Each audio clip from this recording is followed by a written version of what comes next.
자, 이제 두 번째 시간입니다. 그 황화 유채색계가 어떻게 발견이 되는지, 그 발견이 되는 게 제가 더 쉽다고 표현을 드렸는데 그거에 대한 좀 설명을 드리도록 하겠습니다. 자, 산책 때 사진이 없어요. 없는데 유일하게 있는 게 요거였습니다. 요거. 그 사진도 어딘가 있긴 있을 겁니다. 제가 잘 보이실라나 모르겠는데, 자, 까맣게 타죠. 이렇게 제가 접히는 부분에 밖으로 노출된 부분, 그러면 요게 주판이고 요게 부판이죠. 자, 요렇게 접혀 있었다는 얘기입니다. 요게 요거에 의해서 가려져 있죠. 근데 그 의 덩어리 부분이 이렇게 타요. 자, 요렇게 탔을 경우는 그거는 거의 황화라고 보시면 됩니다. 자, 이건 유채색계인데 개나리 색계와 차이점은 뭐냐면, 요 가장자리, 이 가장자리 여기는 하얗게 보이죠. 이렇게 하얗게 보입니다. 그 얘기는 무슨 얘기냐면 요 아래까지 색소가 없다는 뜻이에요. 그러면 개나리 새끼는 화판 전체의 가운데 단면으로 잘랐을 때 가운데까지도 화색이 있어요. 반면에 이 유채 새끼는 이 끝쪽으로도 있지만 단면으로 잘랐을 때 가장자리, 그러니까 쭉 표피 쪽으로 있습니다. 요 차이가 있더라고요. 그런 걸 밝혀내는 데까지는 제가 굉장히 오랜 시간이 걸렸었던 거예요. 그리고 색상은 훨씬 더 보기가 찾기가 쉽습니다. 그거를 이제 구분하셔야 되는데, 자, 위 거하고 실제로 자생지에서 이렇게 발견이 됩니다. 이렇게 발견이 되는데, 아니면 완전히 엽록수가 차여 있으면 이렇게 타는 탔죠. 이렇게 발견이 되거나 주로 이렇게 발견이 되는데, 보면은 끝에 녹이 있고, 요 안에 노란색이 뭐라 그럴까요? 좀 선명하게 보이는데, 그래서 제가 뭐라고 그러냐면 살아있는 녹색처럼 보인다, 이렇게 얘기를 합니다.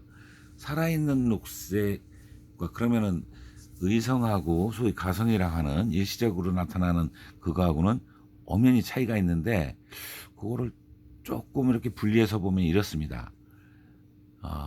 채도 명도가 높아요, 진성은. 반면에 의성은 같은 노란색인데 약간 탁한 빛을 띱니다. 그런데 그 차이가 많지가 않기 때문에 육안으로 구분이 어려워요. 그런 방법이 있습니다. 지금은 카메라 뭐 옛날처럼 현상하고 이게 아니라 디지털 카메라, 우리 스마트폰이 있기 때문에 스마트폰으로 찍어 보시면, 우리 사람 눈은요 표면과 속까지 같이 읽는데 카메라는 겉만 딱 읽어요. 그렇기 때문에 현재의 겉 상태를 정확하게 제 눈으로 전달해 줍니다. 그러면 가성과 진성 차이가 있는, 어떤 차이가 있느냐? 우리가 육안으로 볼 때는 똑같은 색상으로 보이는데 사진 찍어 보면 진성은 레몬 옐로우, 아주 선명한 살아있는 노란색이 눈에 딱 들어옵니다.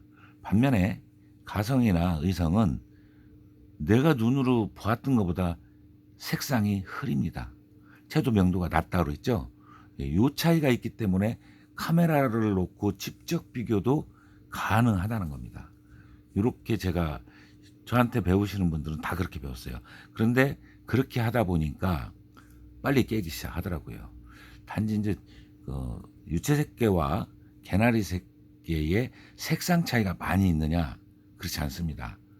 정확하게 색상은 레몬 옐로우와 옐로우 또는 옐로우 뭐 이렇게 제가 표현하는데, 그 색상 그대로 들어있어요. 색소 농도가 짙을 뿐이에요.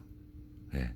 그런데 가운데 그 단면을 쪼갰을 때 가운데에 많이 들어 있기 때문에 빛을 줬을 때 엽록소는 빠져나가도 노란색이 빠져나가지 않더라는 거죠. 반면에 유채색계는 빠져나갑니다. 가에 있기 때문에 빠져나가는 거예요. 요 차이가 있었습니다. 그래서 이제 이런 부분을 제가 하나씩 좀 보여드리고, 그 다음에 실제 자연에서 근데 이제 유채색계가 많지가 않아요. 이제 다음 사진을 보시면, 자, 이게 이제 유채색계인데요. 보면은 화통을 씌워서 만든 것과 이건 수태로 관리해서 나온 건데, 여기를 보시면 안쪽이 하얗게 보입니다. 색소량이 위쪽에 다 있어요. 가운데를 딱 이렇게 예를 들어 반으로 나누어서 보면 위쪽에 주로 색상이 있다. 그리고 얘가 개화하면서 이 아이가 개화를 하면 요 중간에 있는 데까지는 어느 정도 빠집니다. 자, 반면에 여기는 엽록수가 좀 더 있죠. 수태로만 했기 때문에 더 있는데 색상이 많이 남아 있는 걸 알 수가 있습니다. 이 안쪽 기부 쪽만 색상이 좀 부족하고 이 뒤에 쪽도 어느 정도 색상이 그대로 유지했는데 약간 부드러운, 그래서 제가 레몬 옐로우라는 말을 갖다 여기다 붙인 거예요. 그래서 레몬 옐로우에 가까운 게 자연에서 우리가 쉽게 접할 수 있는 게 유채꽃이 더 가까웠어요. 그래서 이제 주로 이제 그렇게 얘기를 했고, 그 외에도 뭐 나리꽃도 제가 비교를 했었는데 가장 쉽게 우리가 구분할 수 있는 게 뭘까 생각한 게 바로 유채꽃이었습니다. 그래서 유채 새끼에 제가 개나리 새끼 이렇게 묶었던 거죠. 자, 다음 사진을 보면요. 자, 이게 이제 일반적으로 유채 새끼에 유채꽃 새끼에 그 화통을 많이 씌웠을 때 모습입니다. 굉장히 연한 색상입니다. 이 화면도 그렇게 나올까요? 제가 지금 여기가 이제 노트북인데 노트북에서 비춰서 들어오는 게 지금 정상적인 색깔로 들어오지는 않을 것 같아요. 그래도 참고는 하실 수 있을 것 같아서 이렇게 했습니다. 그래서 제가 발색할 때 화통보다는 수태가 훨씬 더 잘 나오더라라고 얘기를 한 겁니다. 예, 수태로만 했을 때는 끝이 일단 녹이 남습니다. 그러면은 노란색과 녹색은 인접 이웃 색깔이에요. 우리 그 십색상환을 갖고 뷰를 이렇게 돌려서 보면 제일 먼저 보이는 색상 그 어떻게 돼 있죠? 빨강, 그 다음에 노랑, 그 다음에 녹색, 그 다음에 뭐 이렇게 자주 이렇게 돌아가는데 그 색상 중에 이제 인접한 색상이라 보색이 아니죠. 반대색이 아니라는 뜻입니다. 인접한 색이라 이 끝에 녹색이 남았을 때가 훨씬 더 대비도 좋아 보이고 예뻐 보인다는 얘기입니다. 그래서 수태로 발색할 때가 훨씬 더 좋더라, 제가 이렇게 말씀을 드리는 겁니다. 자, 같은요 유채색계인데 색상 양이 더 적죠. 자, 이건 거의 끝에만 있습니다. 이런 경우는 두 가지예요. 원래도 이렇게 많이 갖고 있지 않은 경우도 있어요. 자, 두 개 똑같죠. 여기도 거의 백색에 가깝습니다. 여기도 마찬가지고. 근데 끝에는 노란색이 있어요. 자, 원래도 그렇기도 하지만 이건 잘못 피었을 때도 그런 일이 벌어져요. 무슨 얘기냐면 화통을 씌우고요. 화통을 벗긴 다음에 빛을 주면은 노란색이 빠집니다. 빠져가지고 끝에만 남아요. 그러면은 더 세게 주면 어떻게 될까요? 거의 백색채로 갑니다. 이런 정도까지 차이를 보이기 때문에 수태로 하거나 아니면 노란색이 끝에만 있어요. 그렇다면은 오전 햇빛 자외선이 좀 센 쪽에다 이걸 놔보시면 탈 것 같죠? 안 탑니다. 안 타고 어떻게 되느냐면 노란색이 다 빠져버려요. 그러니까 백색만 남습니다. 그래서 제가 무지에서 청무집에서 백화가 나오는데 그 백화 발색법에서 제가 그렇게 얘기했던 이유가 제 거를 쭉 찾아보시면 그런 설명이 들어 있습니다. 그걸 보시면 명확하게 이제 아실 수 있는데, 그래서 더 심한 경우도 있어요. 이보다 여기 있나요? 잠깐 제가 한번 보겠습니다. 요거까지가 이건 이제 서호반계에서 나오는 거라 요거는 아니고요. 또 다른 것, 이것도 서호반계에서 나오는 거고 여기는 없네요. 제가 따로 빼놓지는 않았습니다. 이게 지금 몇 개로 나눠서다 보니까 이런 일이 벌어집니다. 자, 다시 한번 좀 여기를 보시면 유채 새끼는 11월까지는 겉으로 알 수가 없어요. 가장 빨리 나타나는 게 12월이었습니다. 12월에 양지바른 쪽에 황화가 그 지역에 유채 새끼가 있다면 가서 이렇게, 그때는 좀 노출이 돼 있지 않죠.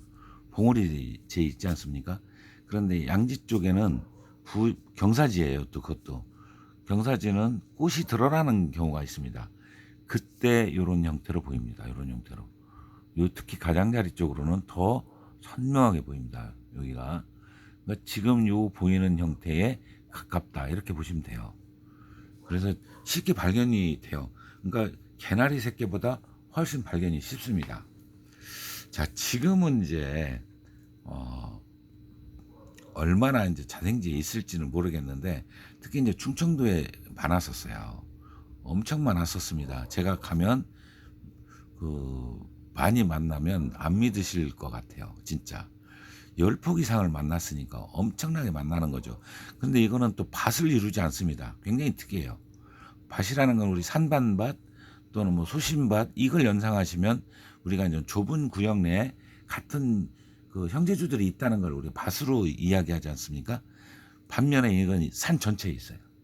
같은 형태가 비슷한 형태가 산 전체에 뭐 10m, 20, 30m 이렇게 떨어져 있습니다. 그러면서 비슷한 유형들이 있는 거예요. 그걸 봐서는 한 번에 얘네들이 여러 포기가 나오는 게 아닌 것 같습니다. 그 중에 어쩌다 하나씩 나오나 봐요. 황하는. 그러다 보니까 그 산 전체에 퍼져 있는 거죠. 그래서 하나만 나온, 예를 들어 한 포기만 만나면 저는 아는 거죠. 아, 이 산에 또 있다. 이걸 아는 겁니다. 그러니까 저는 매번 걸 가면 만날 수 있는 거예요. 그렇게 해서 이제 많이 만났었던, 제가 제일 많이 만난 게 90년대일 겁니다.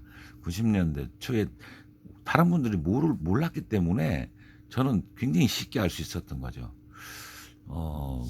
80년대는 우연히 제가 발견이 된 거고, 알면서 아 이렇게 제가 체계적으로 정립이 되면서 발견된 거는 90년대 초부터예요.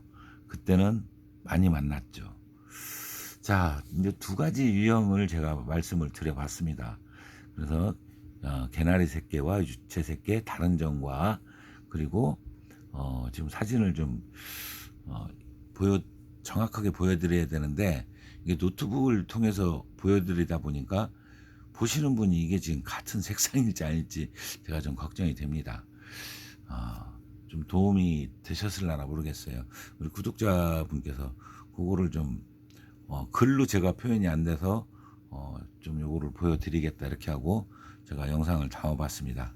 자, 궁금한 점이 있으시면 언제든지 댓글란에 남겨주시면 제가 자료를 찾는 대로 보여드리도록 하겠습니다. 자, 오늘은 여기까지입니다. 감사합니다.